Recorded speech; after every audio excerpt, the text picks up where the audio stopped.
people are experiencing lots of things right now. People are experiencing lots of fear, frustration, sadness, a lot of questions of how do I know if what I'm experiencing is normal for right now, or is what I'm experiencing anxiety? Is the grief that I'm experiencing now normal, or am I headed down into depression? So I think that's a good kind of general question to get us started with this evening. Okay. So is what I'm experiencing now, am I spiraling down into depression? Yeah, or clinical anxiety, or are the fears that I have normal and rational? How do I differentiate between those? Well, do you mind if I jump in first? And No, go please. Oh.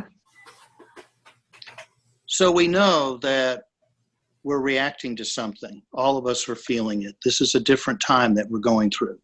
So a lot of the feeling that you're having, whether it's anxiety or depression or something else, it's going to be partly, at least, situationally based. Now, we bring ourselves to that experience, so part of it's going to be how resilient we are and how we're able to react and respond. But to a large degree, this is situational.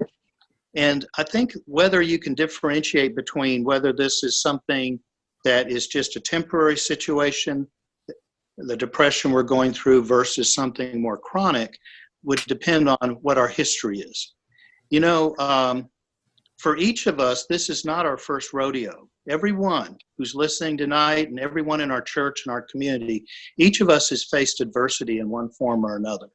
We've gone through difficult times in the past. Perhaps it's an illness, perhaps it's a divorce, perhaps it's an economic downturn where it felt like the bottom had fallen out of our lives. And with God and with our own resilience, we were able to pull together and get through it.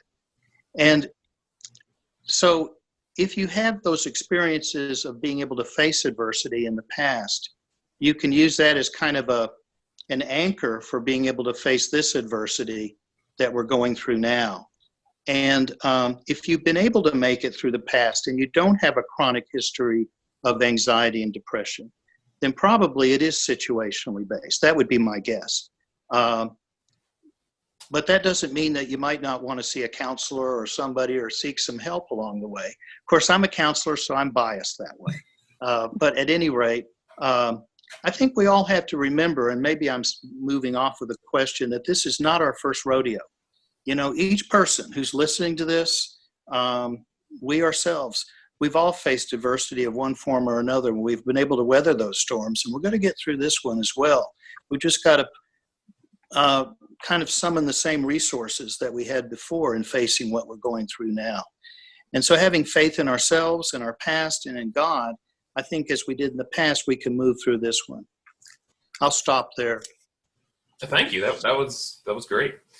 Catherine, anything to add?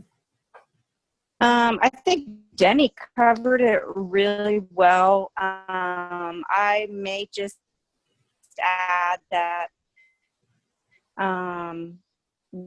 if you do have a history of anxiety or depression, I think a lot of us know our warning signs. A lot of us are more keen to what our triggers are, or what, some of our danger zones are.